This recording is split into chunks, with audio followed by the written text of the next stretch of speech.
Yeah, hi there. These comments are for Chitu. This is Micheal, the founder, owner, and the materials writer for the 7-step system to pass the TOEFL IBT. And you have very unusual questions today. So actually, you sent me this message a couple of days ago, and I've actually on December 31st, and I'm just now getting around to answering it. But first of all, you say, let me go ahead and read what you said on the email. You say, I am one of your students of the 7-step system.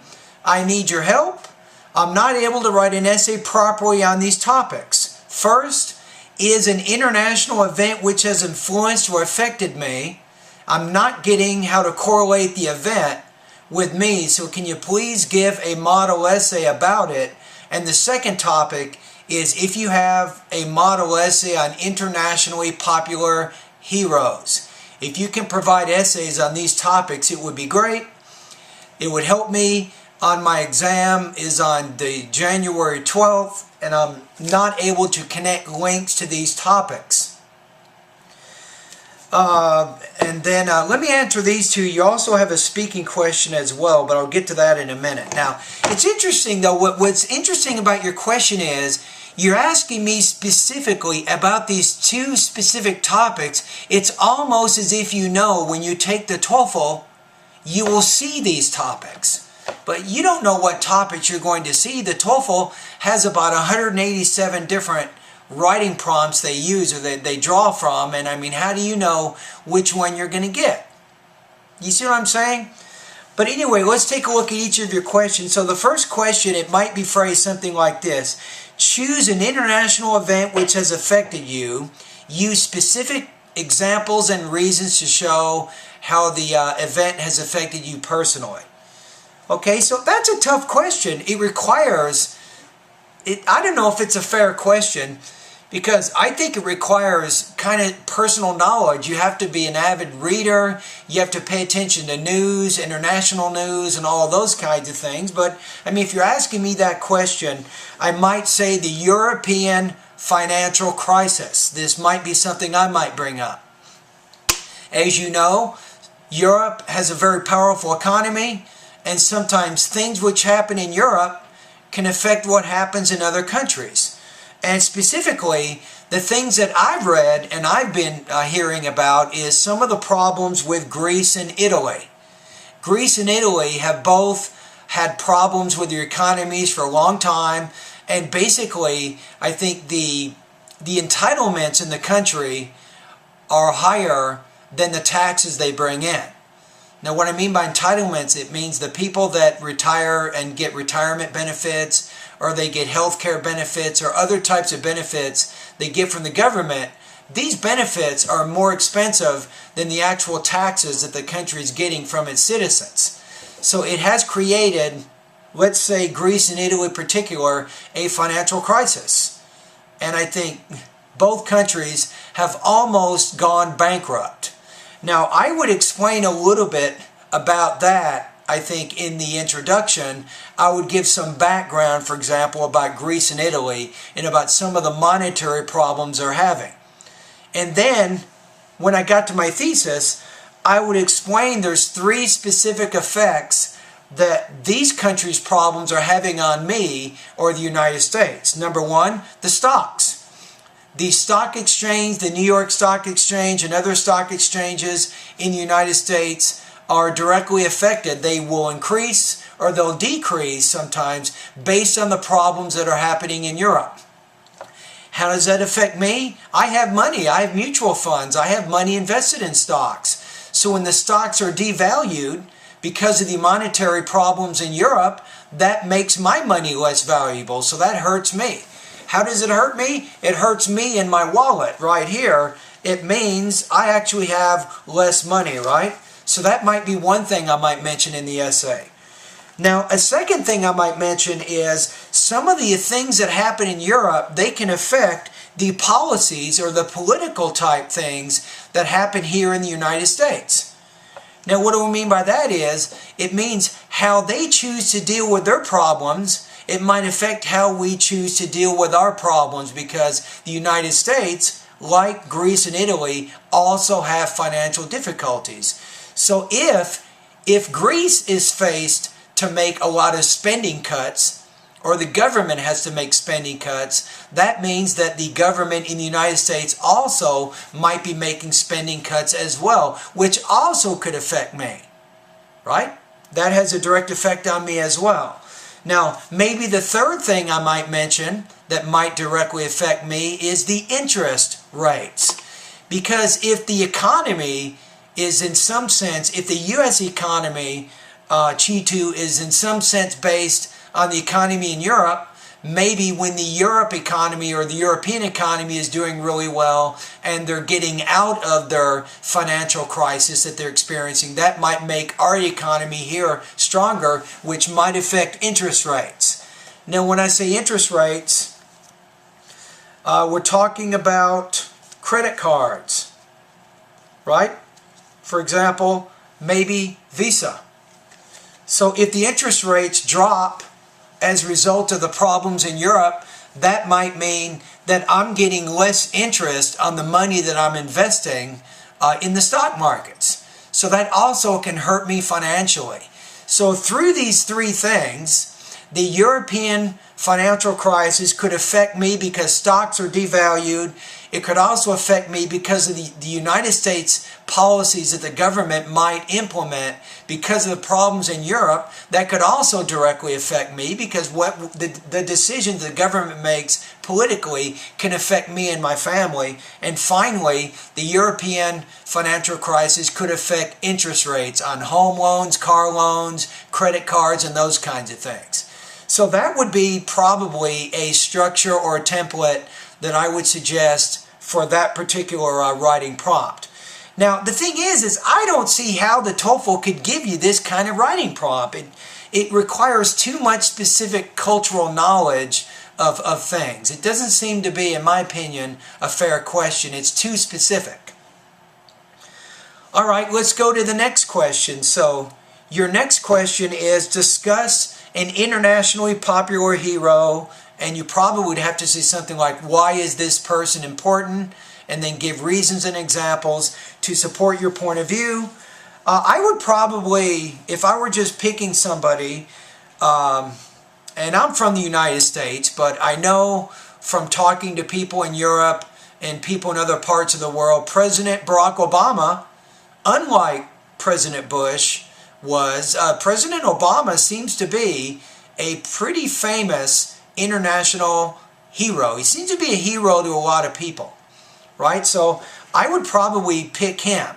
If I were choosing somebody personally, that's just because I have knowledge about President Obama and I'm in the United States, I could pick that topic. You could pick somebody else that you're comfortable talking about. Now, number one, the first reason I would claim that Barack Obama is a hero is because he overcame race barriers to become the first black president in the history of the United States. That in of itself is a pretty important thing. Now, a lot of people in minorities, people who are black, people who are Hispanic, maybe Asian, they're going, look, here is a person who's black, which is about 10 to 12% of the population of the United States. Even though he's a minority, he was able to be elected president over everybody in the United States. So just the mere fact that he was able to overcome those race barriers, I think would be an important reason why he might be considered a hero by some. Now, second of all, a lot of poor people and middle class people, people who are not rich, they look at Barack Obama as a hero. Why is that? He fights for social justice. Social justice means he's increasing taxes on the rich. A lot of people will claim that the rich are not paying their fair share, so he's increasing taxes on the rich, and then he's providing more help for the needy, for the poor and the middle class. He's helping the middle class and the poor by taking money from the rich. Now, not everybody likes that. Some people hate that he does that, but I would say that for many people, he might be seen as an internationally popular hero because he fights for social justice. That would be my second reason, I think, the reason why I might choose Barack Obama. Finally, maybe the third reason is, unlike President Bush, President Barack Obama, he sees the United States as being equal. He's not trying to put us above other countries. So when we have international problems like the Iraq War or the Afghanistan War or other types of international problems, let's say Libya, for example. Instead of the U.S. trying to lead, helping Libya toward its own democratic nation, Barack Obama was actually pretty good at involving other countries in helping Libya. So some people look at him as a hero because he's trying to involve other countries and not just the U.S. in solving international type problems. So for these three reasons specifically, he helped overcome race barriers and became the first black president. He fights for social justice for the poor and the middle class. And also he likes to involve other countries in solving international type problems. Some people view Barack Obama as an internationally popular hero. So that would be how I might answer that particular question. Now, I don't have a sample essay in my online TOEFL course, but you can kind of get the idea based on my response, how I might respond to those two questions. Now, last but not least, you had a question about one of the independent speaking prompts at my website, and I just finished over the break. I added an additional 300 different speaking prompts to my online TOEFL course, and that's where your question comes from. You say, what does the national anthem mean to me, and how do I prepare a speech on that? Could you guide that? Could you guide me, please, in that? Okay, so the national anthem in our country, every country typically has a song. And you'll notice, if you ever watch the Olympics, when you're watching the Olympics, either the summer or the Olympic or the Winter Olympics, you'll notice, Chitu, that whenever someone wins a gold medal and they're standing on that podium, they will play the national anthem for that particular country. The question is, why do they do that? You ever ask yourself that? Why? So in terms of the speech, I would probably come up with maybe two reasons. The first thing is pride. I think the national anthem, it makes people proud of their country. Most people have a history, and in that history is a struggle. Some countries like the United States have had war, and the national anthem helps us become proud of our country. So I think one thing that you might mention about the national anthem is it makes you proud of your country. Now, a second thing you might mention is it represents maybe loyalty. So in addition to making you proud of your country, the national anthem reminds you of the loyalty that you have toward your country and the other citizens within that country. And by playing the national anthem, it gets everybody together fighting or trying to go toward a common goal, which is being loyal to your particular country. Right? So maybe pride might be one reason, maybe loyalty might be another. Now, if you want to come up with a third reason, I might say freedom and equality. I might mention, now remember though, for most students, when you're doing the independent speaking task, most people cannot give three reasons and adequately support each reason with specific details. But if you were speaking pretty quickly and you felt like you had enough time, you might bring up another idea, which is freedom and equality. For example, the national anthem to many people represents the freedoms that they have in their country. Maybe the freedom to speak their own mind, the freedom to buy whatever car they want or to live wherever they want. It might represent the freedoms that individuals have by living in that country. It might also represent the equality. Now, not all countries, but for example, in the United States, we look at each other as being equal. And the national anthem reminds us that we are equal, that no one person is considered more important than another. We are together equal as a nation.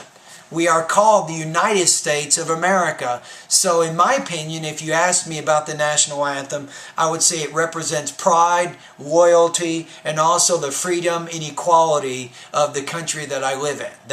That would be the three things that the national anthem means to me. So you see those connections? So in the video, and I'm concluding the video right now, but in this particular video, I tried to give you some possible ways of responding to two different independent writing tasks and also one of my independent speaking tasks at my online TOEFL course. Now for you, it's time to practice. If you want to try one of these particular writing practice tests, what you can do is, I'm giving you permission to do this, you can send it directly to my email. And it's not a practice test number, but you're going to say, Michael, this is my practice test about choose an international event which has affected me. Or you might say, Michael, this is my practice test, discuss an internationally popular hero. So if you want to do those two writing practice tests, as homework, and then submit them to me either tomorrow or the next day, I'll be happy to read it, or my TOEFL IBT writing specialist will read it and will score it. All right, anyway, thank you for your questions. Happy New Year, and keep up the good work.